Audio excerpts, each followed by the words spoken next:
Hola, ¿qué tal amigos? Bienvenidos a una edición del Catecismo de la Iglesia Católica. Como siempre, estamos en sus hogares para compartir un poco la doctrina de la fe cristiana. Nos preparamos para dos grandes eventos eclesiales, como es la solemnidad de todos los santos y la conmemoración de los fieles difuntos. Así pues, hermanos, ya también a un poco tiempo para clausurar el año de la fe, convocado por el Papa Emérito Benedicto XVI y seguido con mucha fidelidad por el Papa Francisco, ya para clausurarse el próximo 24 de noviembre en la solemnidad de Cristo Rey. Bien, el día de hoy vamos a tratar de reflexionar precisamente en el marco de estas dos celebraciones eclesiales, como es la solemnidad de todos los santos y la conmemoración de los fieles difuntos, que además de instruirnos un poco, también va a servir para que meditemos y profundicemos sobre los misterios de la fe cristiana. ¿Qué decir de la fiesta de todos los santos? Este día se celebra a todos los millones de personas que han llegado al cielo, aunque sean desconocidos para nosotros. Santo es aquel que ha llegado al cielo. Algunos han sido canonizados y son por esto propuestos por la Iglesia como ejemplos de vida cristiana. Y es que eso es precisamente la trayectoria de la vida de los santos. Testimonian con fidelidad el compromiso cristiano. Entonces quiere decir que también para nosotros es posible que alcancemos la santidad. La comunión de los santos es un aspecto que nosotros profesamos como artículo de la fe en el credo. Y es que precisamente significa que ellos participan activamente en la vida de la Iglesia por el testimonio de sus vidas, por la transmisión de sus escritos y por su oración. Esto es el legado de los santos para cada uno de nosotros. Ellos contemplan a Dios, lo alaban y no dejan de cuidar de aquellos que han dejado en la tierra. La intercesión de los santos significa que ellos, al estar íntimamente unidos a Cristo, pueden interceder por nosotros ante el Padre. Esto ayuda mucho a nuestra debilidad humana. Muchos hermanos que no comulgan con nosotros, con los cristianos católicos, piensan que nosotros adoramos a los santos y que es precisamente el punto medular es la intercesión de ellos por nosotros. Incluso nosotros pedimos a alguna persona que rece, que ore por nosotros, que nos encomendamos a sus oraciones. Y esto lo hacemos entre nosotros, pecadores, débiles y frágiles. Y cómo no pedirlo a personas que dieron testimonio heroico de sus virtudes y de su fidelidad a Cristo. Su intercesión, en su más bello servicio al plan de Dios, podemos y debemos rogarle que intercedan por nosotros y por el mundo entero. Aunque todos los días deberíamos pedir la ayuda de los santos, es muy fácil que en el ajetreo de nuestra vida nos haga olvidarnos y perdamos la oportunidad de recibir tantas gracias que ellos pueden alcanzarnos. Por esto la Iglesia ha querido que un día al año le dediquemos especialmente a rezar a los santos para pedir su intercesión. Y esto es precisamente lo que hacemos el día 1 de noviembre. Este día es una oportunidad de que la Iglesia nos da para recordar que Dios nos ha llamado a todos a la santidad, que ser santo no es tener una aureola en la cabeza o hacer milagros, sino simplemente hacer las cosas ordinarias extraordinariamente bien, con amor y por amor a Dios, que debemos luchar todos para conseguirlo, estando conscientes de que se nos van a presentar obstáculos como nuestra pasión dominante, el desánimo, el agobio, el pesimismo, la rutina y las omisiones. Con esto nosotros podemos hacer como una especie de examen de conciencia para que podamos discernir, a la luz de la palabra también, discernir cuáles son nuestros defectos dominantes y luchar contra ellos. Y esto nosotros lo podemos hacer precisamente con el decálogo, con los 10 mandamientos. ver si nuestro defecto dominante es la lujuria, o es la gula, o es la soberbia, o es la envidia, y que podamos luchar contra ello esforzándonos con un poco de virtud, con un poco de sacrificio, para que podamos alcanzar eso que el Señor nos ha invitado, la santidad. Pero ¿cómo alcanzar la santidad? Detectando el defecto dominante y planteándonos metas para combatirlo a largo y corto plazo. Quiere decir que tenemos que hacernos un plan, tenemos que hacernos un proyecto. Y es que, no sé si podemos llamarle providencialmente, si nosotros le pedimos al Señor paciencia, si le pedimos humildad, el Señor nos manda las pruebas contrarias. No es que nos va a mandar la paciencia como una virtud inmediata, sino que nos manda cosas contrarias para que nosotros podamos cultivar lo que estamos pidiendo. Y si es que pedimos humildad, se nos va a probar con situaciones de soberbia, a ver si nuestro espíritu va adiestrándose al talante de la humildad, al talante de la paciencia, al talante de la templanza, al talante de la caridad. Es decir, que se nos vendrán cosas contrarias. Tenemos que saber orar humildemente y acercarnos a los sacramentos, que son los medios universales de salvación, los canales de gracia.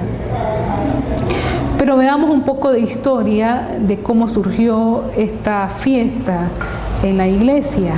La primera noticia que se tiene el culto a los mártires es una carta de la comunidad de Esmirna que escribió a la iglesia de Filomel, comunicándole la muerte de su santo obispo Policarpo. Esto es en el año 156. Estamos en el siglo II de la era cristiana. Y esta carta habla sobre Policarpo y de los mártires en general. Del contenido de este documento se puede deducir que la comunidad cristiana veneraba a los mártires, que celebraban su memoria el día del martirio con una celebración de la Eucaristía, y se reunían en el lugar donde estaban sus tumbas, haciendo patente la relación que existe entre el sacrificio de Cristo y el de los mártires. Así pues, la veneración a los santos llevó a los cristianos a erigir sobre las tumbas de los mártires grandes basílicas como la de San Pedro en la colina del Vaticano, o la de San Pablo, la de San Lorenzo, la de San Sebastián, y todos ellos en Roma. Las historias de los mártires se escribieron en unos libros llamados martirologios, que sirvieron de base para redactar el martirologio romano, en el que se concentró toda la información de los santos oficialmente canonizados por la Iglesia. Cuando cesaron las persecuciones, se unió a la memoria de los mártires el culto de los cristianos que habían dado testimonio de Cristo con un amor admirable sin llegar al martirio, es decir, los santos confesores. Ya los confesores no sufrieron el martirio, sino que daban testimonio con sus vidas, con sus escritos, su fidelidad a Cristo. En el año 258, ya estamos en el siglo III de la era cristiana, San Cipriano habla del asunto, narrando la historia de los santos que no habían alcanzado el martirio corporal, pero sí confesaban su fe ante los perseguidores, cumpliendo condenas en la cárcel por Cristo, y de esta manera ellos confesaban su fe. Más adelante aumentaron en el santoral los mártires de corazón. Estas personas llevaban una vida virtuosa que daba testimonio de su amor a Cristo, y entre estos están San Antonio en el 356 en Egipto y San Hilarión en el 371 en Palestina. Tiempo después se incluyó a las santas mujeres consagradas a Cristo. Notemos cómo hay, un progresivo concepto de la santidad. Primero, en el siglo II tenemos a los mártires, en el siglo III ya tenemos a los confesores, en el siglo IV Ya hablamos de los mártires de corazón. Estos se entregaban al servicio del Señor en la contemplación, en la adoración, como es el caso de San Antonio Abad y San Hilarión en Palestina. Pero antes del siglo X, el obispo local era quien determinaba la autenticidad del santo y del culto público. Estamos en la época medieval.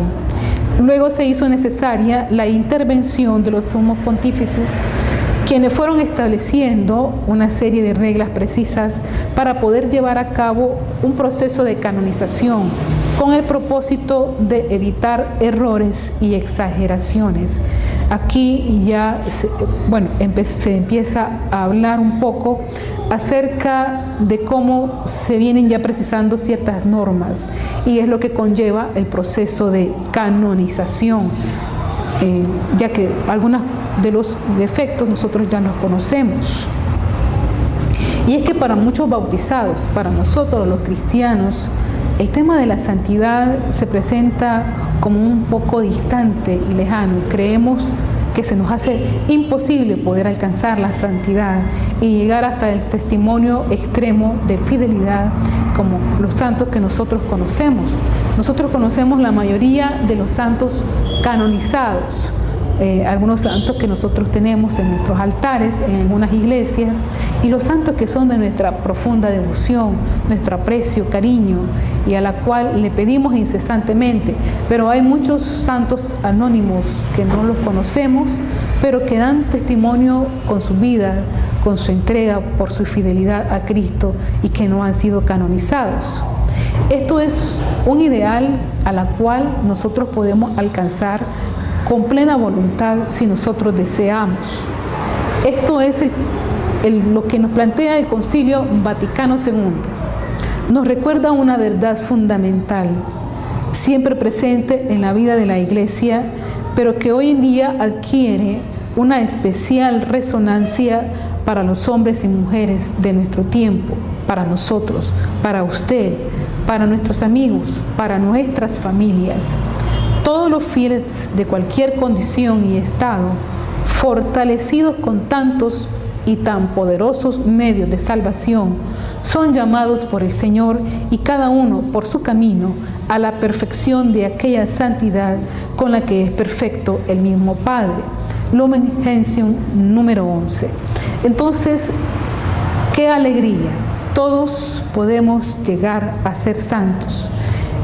Solo basta que nosotros, desde nuestra fidelidad al estado de vida, desde nuestra condición, esto puede ser un sacerdote, si es fiel a su vocación, una religiosa o un religioso, si son fieles a su vocación y su entrega al Señor, pueden alcanzar la santidad. De igual manera, en el matrimonio, los esposos cristianos, si viven las virtudes que el Señor exige como propio del bautismo, pueden alcanzar la santidad en el matrimonio. Incluso un obrero en la fábrica, digamos en el entretenimiento de los oficios domésticos, ya sea barriendo, ya sea en una oficina, en oficios menores o en profesiones, un abogado, un médico, puede alcanzar la santidad, pero que vaya unido con ciertas virtudes. Por ejemplo, la lealtad. Si un abogado es leal y sirve al Señor con fidelidad y tiene esa conciencia de amor al prójimo, de igual manera un médico, y se entrega a sus pacientes, también puede alcanzar la santidad.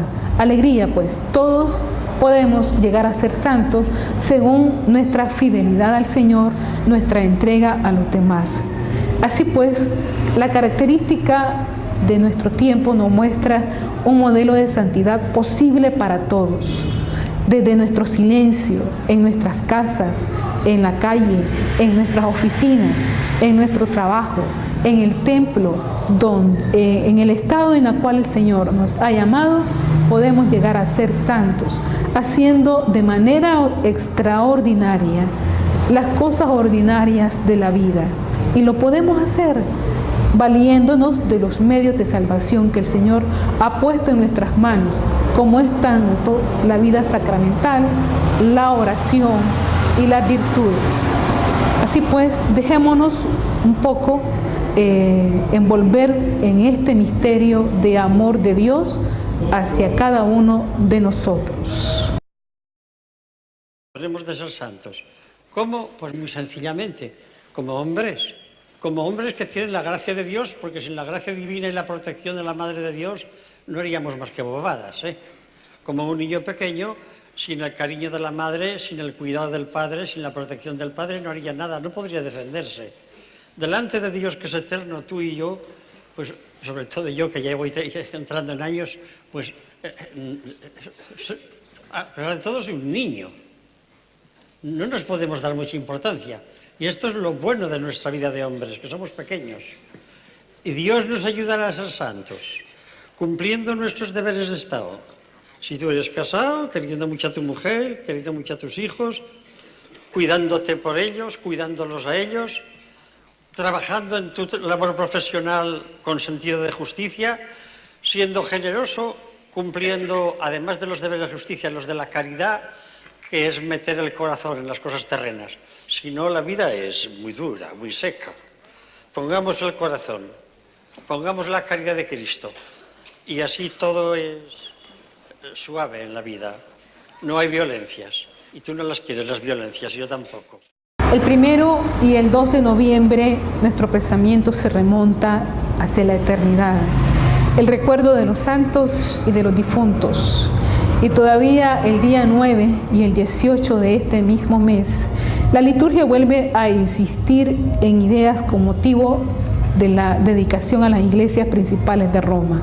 El mismo templo material es un símbolo de la iglesia eternal y los cristianos nos sentimos transportados a esa ciudad santa de Jerusalén, donde no hay llanto, ni clamor, ni gemido, porque todo eso son cosas ya pasadas. El santo, por su parte, ha modificado lentamente su mirada y puesta su sensibilidad en la escala verdadera de valores. Su universo se ha personalizado. Lo primero que ve en la red humana en la que está sumido son las personas. Son incluso hermanos porque quien es Cristo ha muerto y simplemente en torno y al servicio de esas personas todas las estructuras terrestres que le permiten o no alcanzar el reino de Dios.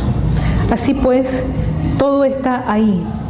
El santo es aquella persona que empieza a descubrir en las personas que el Señor nos ha puesto en nuestro camino, ese primer hermano nuestro, ese prójimo a quien debemos ayudarle, no a quien debemos maltratarle, porque puede ser que personas que estemos con un determinado compromiso o seamos cristianos muy reconocidos, entre comillas, que vayamos mucho a misa o que creamos que hemos cumplido con nuestros deberes, si maltratamos a nuestro prójimo con la calumnia, con la difamación, entonces la santidad se cae por el suelo, porque nuestro amor a Dios también se corresponde con nuestro amor a los demás.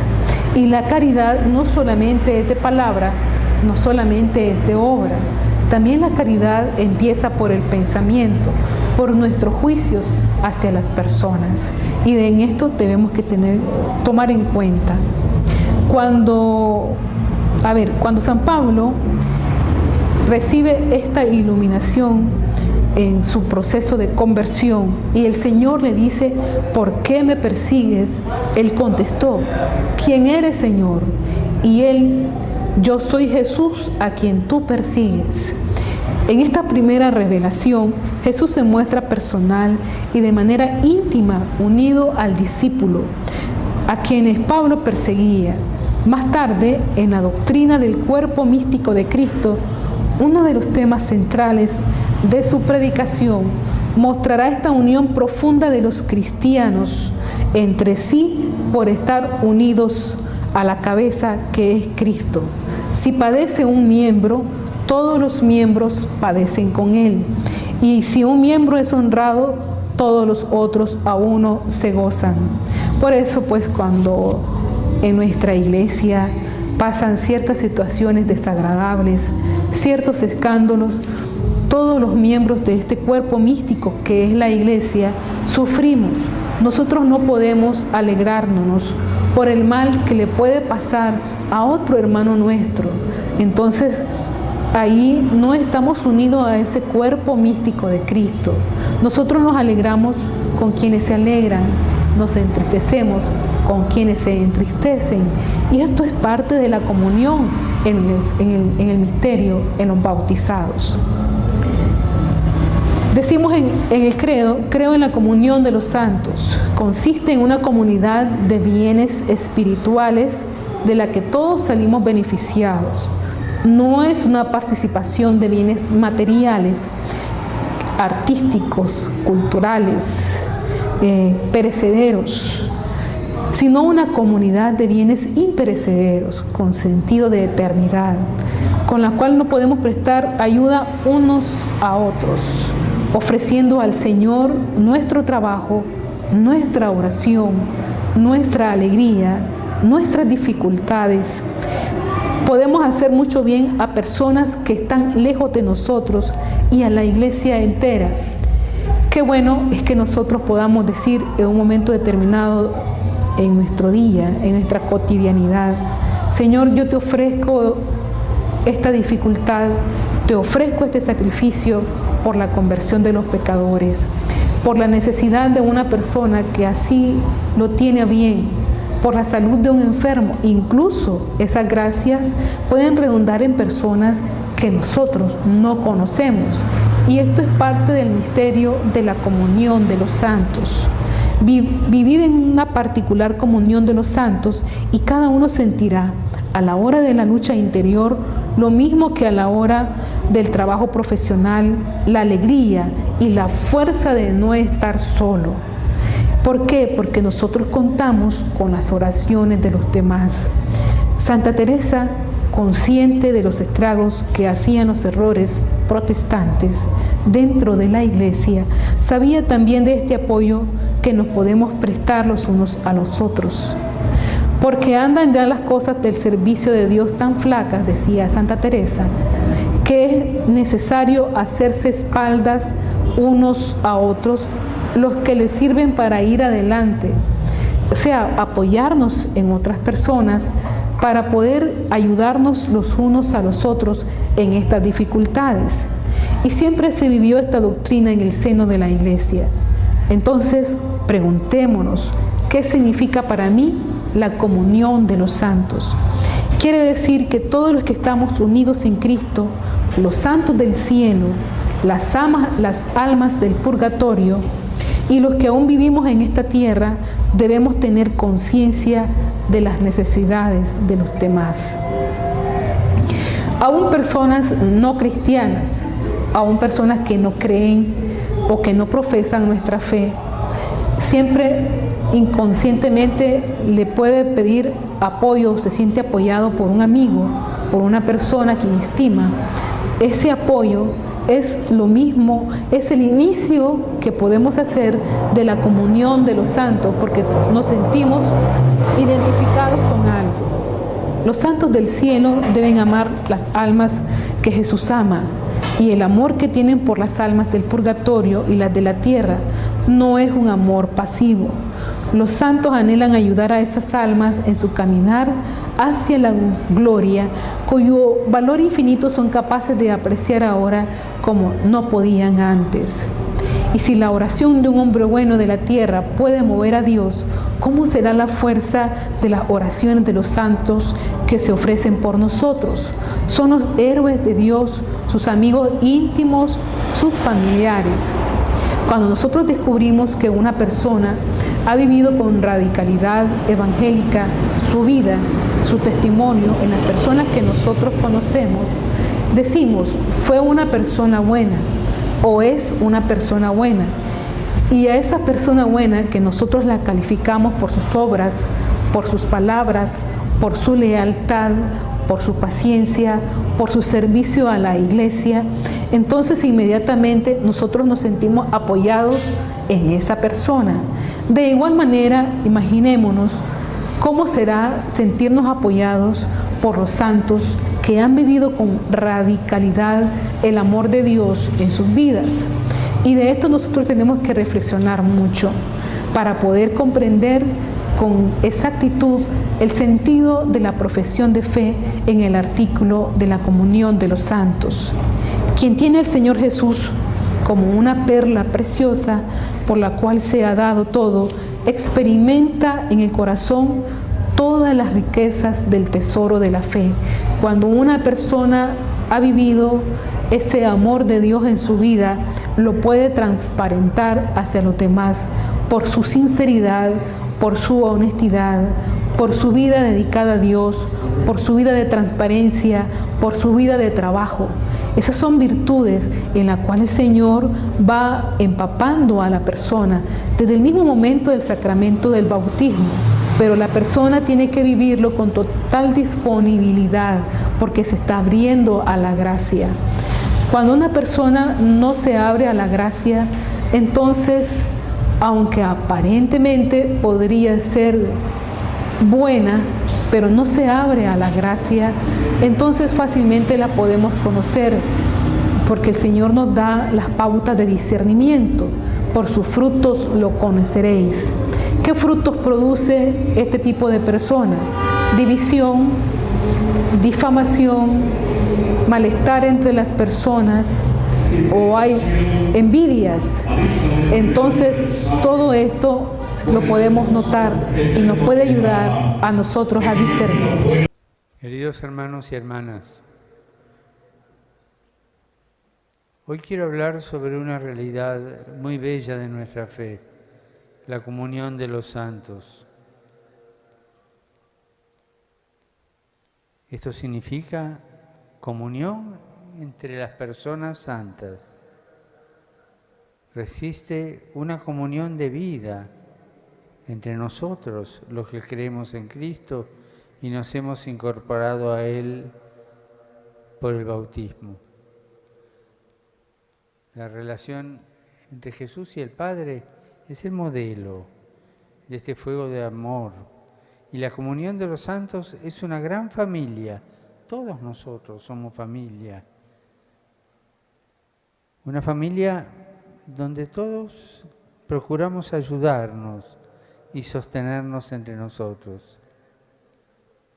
Podemos hacernos esta pregunta: ¿sabemos compartir las incertezas de nuestro camino de fe, buscando la ayuda de la oración y del consuelo espiritual?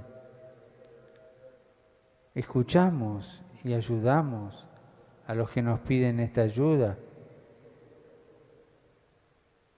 Esta comunión significa unión común, todos en familia unidos. Gracias a la resurrección de Cristo establece un vínculo indisoluble entre los que peregrinan en la tierra, las almas del purgatorio y los que ya están en el cielo. Y nos unimos ayudándonos unos a otros. Saludos a los peregrinos de lengua española, en particular a los grupos provenientes de España, Argentina, El Salvador, México y los demás países latinoamericanos. Invito a todos a redescubrir la belleza de la fe en esta unión común de todos los santos, una realidad que nos concierte mientras somos peregrinos en el tiempo y en la cual, con la gracia de Dios, vamos a vivir para siempre en el cielo. Muchas gracias.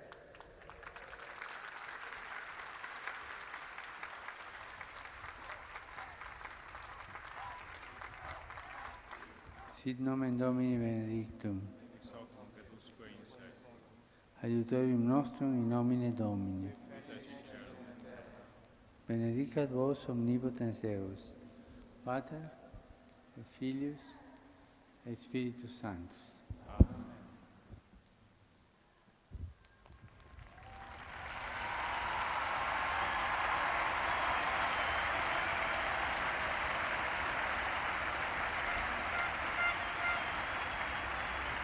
Bien, seguimos con nuestra reflexión. La comunión de los santos pues se extiende a todos los cristianos más abandonados. Por más solo que se encuentre un cristiano, sabe muy bien que jamás muere solo. Toda la iglesia está junto a él para devolverlo a Dios que lo creó. Pero a través del tiempo, cada uno de los actos que realizamos en la caridad tiene repercusiones ilimitadas. Así pues, nosotros podemos profundizar en el sentido de nuestros actos de caridad cuando de nuestro corazón y con toda sinceridad obramos actos de caridad. Podemos hacerle bien y mucho bien a otras personas que ni siquiera conocemos, porque esto es parte del misterio de la comunión de los santos. Todos nos necesitamos, todos nos podemos ayudar. De hecho, estamos participando continuamente de los bienes espirituales comunes de la Iglesia. En este momento, tal vez quizás alguien está rezando por nosotros y nuestra alma se vitaliza en el sufrimiento. Cuando decimos nosotros, aunque la estemos pasando mal, no sé, tengo una fortaleza que no sé de dónde me viene, es precisamente de estas gracias que nosotros recibimos. ¿Por qué? Por la oración o por el sacrificio de otras personas que están en otras partes y ni siquiera las conocemos. Un día, en la presencia de Dios, en el momento del juicio particular, veremos esas inmensas aportaciones que nos mantuvieron a flote en muchos casos y en otros nos ayudaron a situarnos un poco más cerca de Dios. Si somos fieles, también contemplaremos con inmenso gozo cómo fueron eficaces en otras personas todos nuestros sacrificios, todos nuestros trabajos, todas nuestras oraciones, incluso lo que en aquel momento nos pareció tan estéril y de poco interés.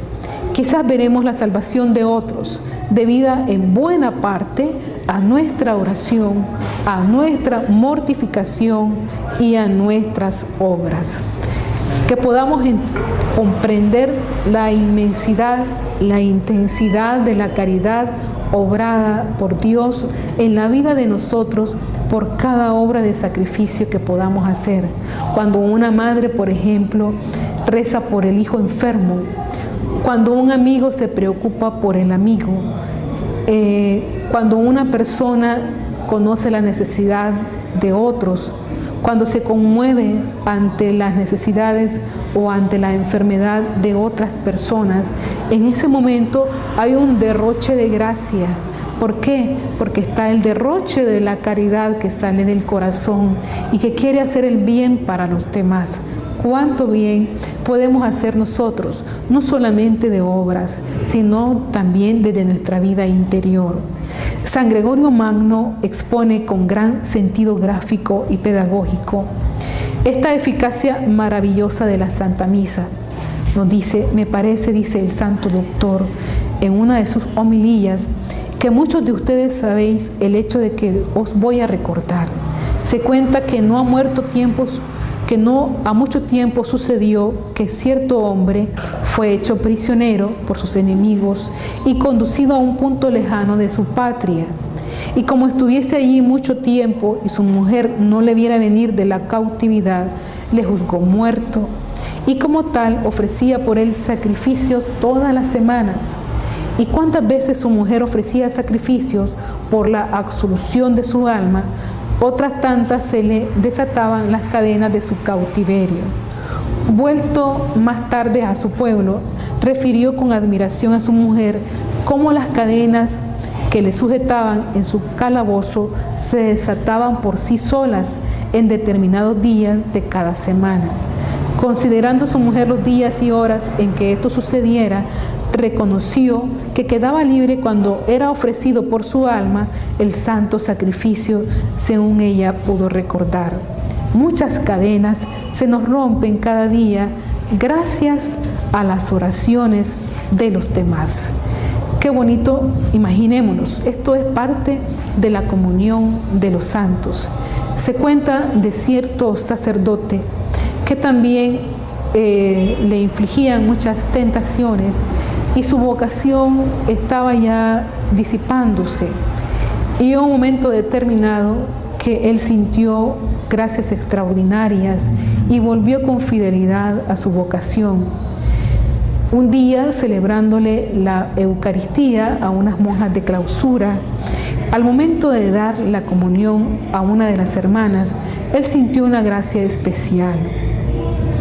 Él ya era obispo y se cuenta que él, como obispo, le dijo a la madre abadesa que si podría mandar a llamar a la hermana a la cual se refirió y en la cual sintió una gracia especial.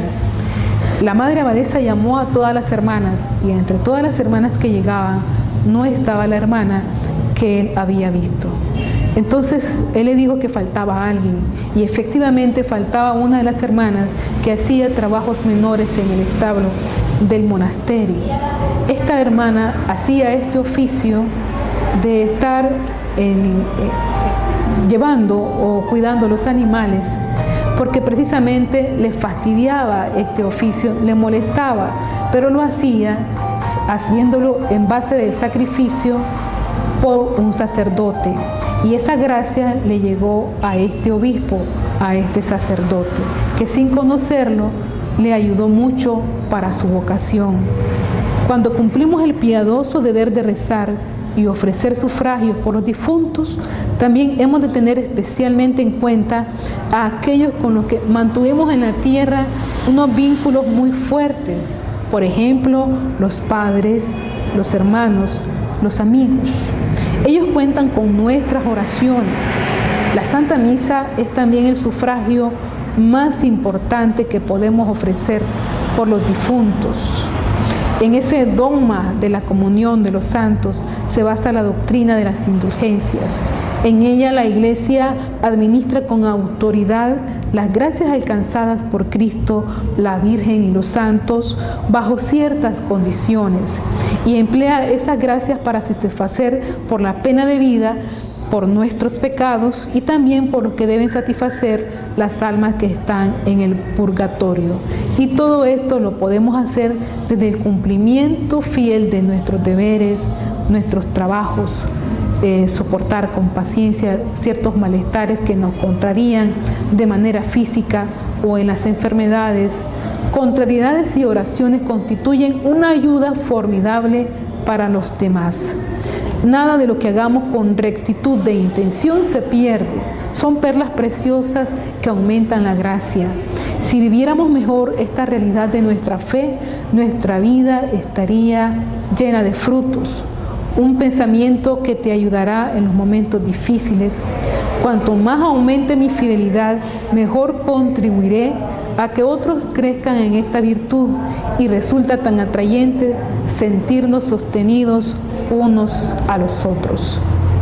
Así pues, con la solemnidad litúrgica de todos los santos, la Iglesia proclama la santidad también anónima, pero no por ello menos eximia de tantos hombres y mujeres que forman el séquito de Cristo. Esa gran muchedumbre, según el vidente del libro del Apocalipsis, que nadie puede contar, pertenecientes a todas las razas y tribus y pueblos, lenguas, apóstoles, mártires, vírgenes, confesores, doctores, pastores, santos varones y santas mujeres. Y aún podríamos añadir nombres de los diversos oficios y condiciones de vida, y la lista de los santos y santas sería tan interminable. ¿Será difícil entonces ser santo? Se pueden preguntar algunas personas. Claro que no. En esto está la dicha, en que todos podemos alcanzar la santidad. El Padre Juan dice que en el cielo hay un lugar para todos. De verdad, Domingo, es cierto eso. Si tú te portas bien, puedes llegar al cielo.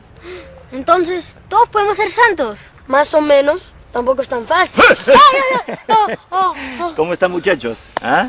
¿De qué están hablando? Felipe le estaba diciendo a Domingo que todos podemos ser santos. ¿Así? ¿Y cómo se hace? A ver. Fácil, pues, padre.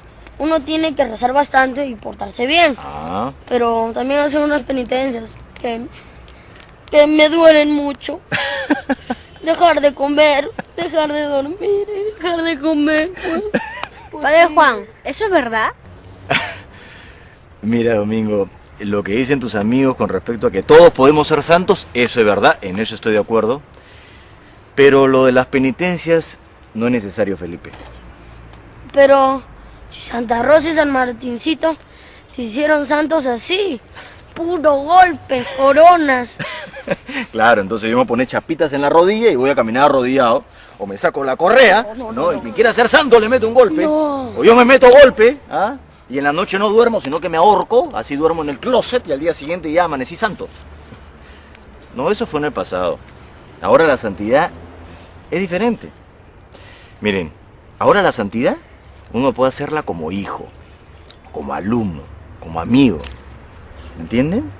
Santo es el que ayuda a los demás, el que comparte su tiempo, el que comparte sus alimentos con el que más lo necesita. Santo es el que se hace amigo sin importarle la raza o la religión de las personas. Santo podemos ser todos nosotros. Padre, ¿y si es tan fácil, por qué nadie lo intenta? Porque todos piensan que es de la otra manera, a puro golpe. Por eso nadie se atreve. Pero no es que nadie quiera. Ah, así era, padre. Padre Juan, ¿cree que yo puedo ser santo? ¿Y por qué quieres serlo? Es que sí podré llegar al cielo. No vea la santidad como un fin, sino como una forma de vida. Si tú has entendido lo que te he dicho, te vas a dar cuenta que no es muy difícil. Que en verdad, es muy sencillo. ¿Y ustedes también quieren ser santos? Sí, sí, claro. Sí, entonces el cielo se va a quedar sin un rinconcito libre. ¿Ah? ¿Tú cuántas plazas vas a ocupar? Unas 3. Bueno, niño, vamos que el almuerzo ya está servido. A menos que quieran hacer penitencia. No. Vamos rápido. Bueno, será difícil ser santos.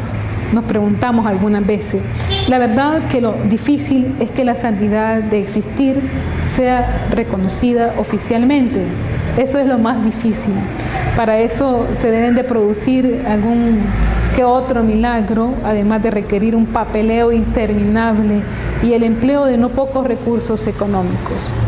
Pero para ser santo o santa, según el caso, que eso es lo más importante, está al alcance de nuestra mano, contando siempre con la gracia de Dios. Alguien dijo que para ser santo no hay que hacer nada extraordinario. Basta con hacer extraordinario bien todas las cosas ordinarias. Y eso es nada. En el cielo, cuando vayamos, nos encontraremos con mucha gente sencilla que estará rodeada de un halo de santidad esplendoroso, porque aquí en la tierra realizaron a la perfección sus deberes familiares, sus deberes cívicos, sus deberes religiosos, sin llamar la atención. Padres y madres, abuelos y abuelas, vecinos, colegas de profesión y cientos de miles de seres anónimos, o algunos de los cuales conocimos algún día, o nos cruzamos con ellos en la calle, en el metro, o coincidimos con ellos en la ruta, en cualquier parte. Seamos santos porque santo es el Señor. Esta es la invitación. Después de la fiesta de todos los santos, la conmemoración de los fieles difuntos. Después de alegrarnos con los que se alegran con el Cordero, nuestro pensamiento acompaña a los que nos precedieron en la señal de la fe y duermen el sueño de la paz. Tal vez se nos envuelve un pensamiento melancólico, pero ellos ya están en la patria. Nuestra santidad no consiste tanto en una imitación externa de Jesús, como en permitir en nuestro ser más profundo que se vaya configurando con la de Cristo. Así pues, la misma gracia divina, en la medida que correspondemos a la acción del Espíritu Santo en nosotros, nos hacemos semejantes a Dios. La tarea que se nos abre a todos nosotros es enorme. La sociedad de hoy se aleja cada vez más de Dios. Cada vez la gente siente menos gusto por lo sagrado. Nos va trayendo más lo material, la fama, la vanidad, la soberbia, el orgullo, la envidia. Y esto no solamente se ve con las personas, con los laicos o en el mundo, también puede envolver a las personas que viven más cerca de Dios. Y en eso nosotros tenemos que tener sumamente cuidado, porque el mundo nos está envolviendo, nos está separando de Dios. Para el santo, sin embargo, esto no debe ser ocasión de desaliento ni desánimo.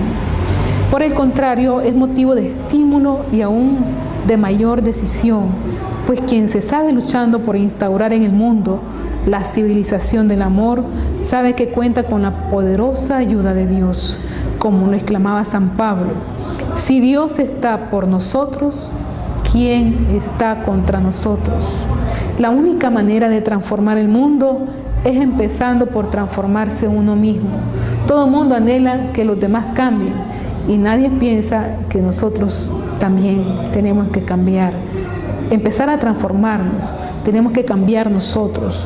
Esto es una fuerza que tenemos que desplegar completamente, empezar por nosotros mismos. Así pues, como el Papa Benedicto le recordaba a los jóvenes, los santos son los verdaderos reformadores. Solo de los santos, solo de Dios proviene la verdadera revolución, el cambio decisivo del mundo. De esta forma podemos decir que el mes de noviembre es un mes eclesial. Las tres iglesias, la del cielo, la del purgatorio, la de la tierra, se unen y se compenetran. Esta compenetración la tenemos día a día en la Santa Misa. Al llegar el Papa, el Obispo, el Jefe de Estado, todos los católicos y ortodoxos, después todos los circunstantes cuya devoción y fe conoce el Señor. Pero además de convocarnos y entrarnos en comunicación con la Iglesia del Cielo, la gloriosa Virgen María, los santos apóstoles Pedro y Pablo y todos los santos. Y no falta el recuerdo piadoso de los fieles difuntos, para que a ellos y a todos los que descansan en Cristo les conceda el Señor, por nuestros ruegos, el lugar de refrigerio, de la luz y de la paz. Si cada misa es una inmensa asamblea de proporciones tales que trasciende el tiempo y el espacio. La muerte es eso, es un símbolo del bautismo, se hace realidad en el lecho mortuorio. Morimos de verdad para resucitar a una vida del cielo, de que la gracia santificante que se nos dio en las aguas bautismales era como una semilla. Por eso es que la Iglesia la llama el Dies Natalis, o el día del nacimiento, aquel en que sus santos murieron. Auténticamente la muerte es una vivificación, en modo alguno es eso, una celebración pascual, un paso de la muerte a la verdadera vida. En las letanías de la recomendación del alma se evocan las grandes figuras del Antiguo Testamento, que son figuras de Cristo resucitado, tales como Noé, liberado del diluvio; Moisés, libertado de Faraón; Isaac, de las manos de su padre Abraham; David, de Goliat; Daniel, de los leones; los tres jóvenes en el horno de Babilonia. El fiel ve entonces que su alma, sometida a las tentaciones y vaivenes de este mundo, va a ser libertada, a colocarse bajo la tutela del buen pastor. En el oficio de los difuntos, muchos de los salmos, sobre todo los de las vísperas, cantan ese tránsito o paso, pues son del grupo llamados querubales. El acto por el cual se acaba su vida terrena coincide con el momento en que entra en la vida definitiva con Cristo, como oveja que es llevada al redil de la gloria. Cuando el moribundo es ayudado de sus familiares que se presentan, besa repetidamente el crucifijo, pronunciando, si puede, en nombre de Jesús, o haciéndolo por él los asistentes, más que encomendarse a los méritos de su Redentor, lo que hace es configurarse con su Salvador, que murió por él, rescatándole del pecado y de la muerte eterna. Ahora, besando el crucifijo, la muerte del cristiano se anega en la de Cristo y en la del Padre Celestial, que acogerá con piedad aquella alma. Necesitamos afianzarnos mucho en la virtud teologal de la esperanza, sobre todo ahora en que nos rodea un clima de angustia, de temor. La muerte nos aterra mucho porque interiormente tenemos una mentalidad pagana, aún no tenemos fe. La muerte no es la pérdida irreparable, El cementerio no es la última morada. San Pablo decía a los fieles de Tesalónica: no os entristezcáis como los demás que no tienen esperanza, pues si creemos que Jesús murió y resucitó, también Dios a los que murieron por Jesús los llevará con Él. Consolaos pues con estos pensamientos. Y San Juan decía algo muy precioso: a Dios no le ha visto nadie, solamente el unigénito de Dios nos ha hecho conocer lo que conoció en el seno del Padre. Lo mismo ocurre con el mundo de ultratumba, pero la Sagrada Escritura, la liturgia y los símbolos del primitivo cristianismo pueden hacernos entrever lo que será el objeto de la esperanza cristiana. En el día, pues, de los fieles difuntos, no perdamos el tiempo en situaciones lamentables o tremendistas de la muerte. Nos tenemos que consolar los unos a los otros en ese tránsito de la vida terrena a la celestial, del tiempo caduco a la eternidad bienaventurada. El purgatorio es el dogma de la misericordia divina. Isaías vio que llamas de fuego envolvían el trono del Altísimo. Para llegar a la presencia de Dios hay que ir puro y sin reliquias de pecado. Conocido es el episodio que narra el libro segundo de los Macabeos, donde se mencionan las oraciones hechas en favor de los soldados difuntos, bajo cuyas túnicas fueron hallados objetos idolátricos. Todos sus compañeros, puestos a orar, rogaron al Señor que diese al olvido el delito que acababan de cometer. Y Judas Macabeo hizo una colecta de 12,000 dracmas que envió al templo de Jerusalén para ofrecer un sacrificio expiatorio por los pecados de los caídos en la batalla, porque tenían ideas buenas y religiosas respecto a la resurrección. Así pues, la iglesia primitiva también rezaba por los muertos. Consta por la tradición tan bellamente recogida por San Agustín en su libro de las Confesiones, al hablarnos de la muerte y la sepultura de su madre Santa Mónica. Y la antigüedad cristiana había visto de primera intención en la muerte del cristiano ese aspecto pascual y festivo del tránsito, del paso al seno de Dios, como un reflejo de las palabras tan dulces de San Juan: ahí siempre estaremos con el Señor. Bien, aquí ya nosotros nos vamos ya un poco profundizando en ese misterio de la muerte, que para nosotros los cristianos debe de estar meditado con una profunda esperanza y un profundo recogimiento.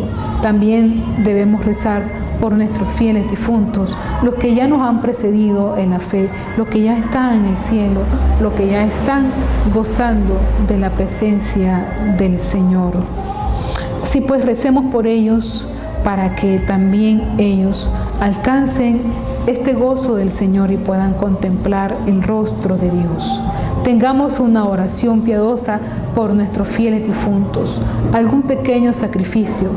Ofrezcámosles también nuestras misas, nuestras oraciones.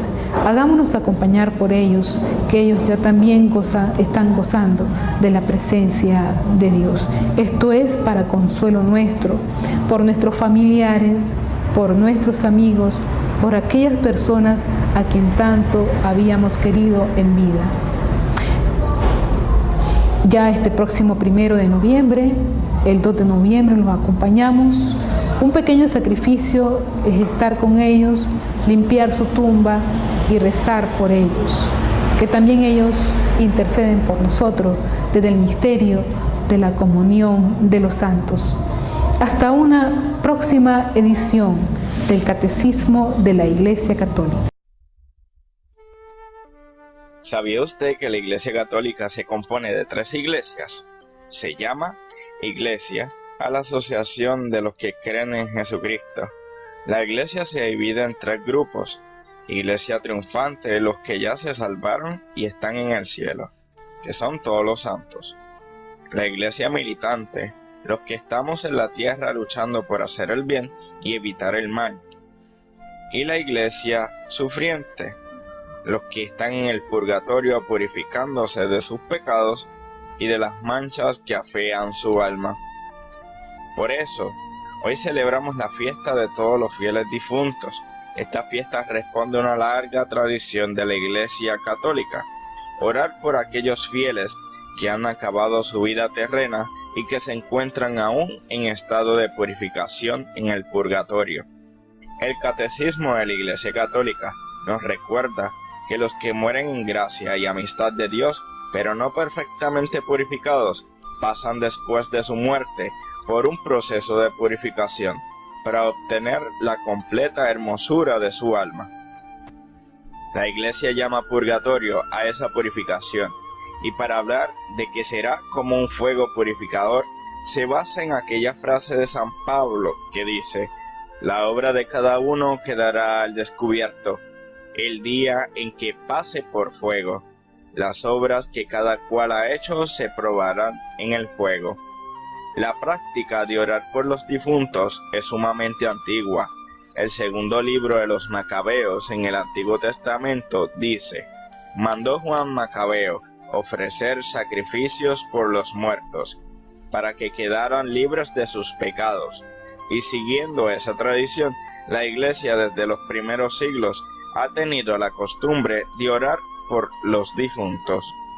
Al respecto, San Gregorio Magno afirma: si Jesucristo dijo que hay faltas que no serán perdonadas en este mundo ni en el otro, es señal de que hay faltas que sí son perdonadas en el otro mundo.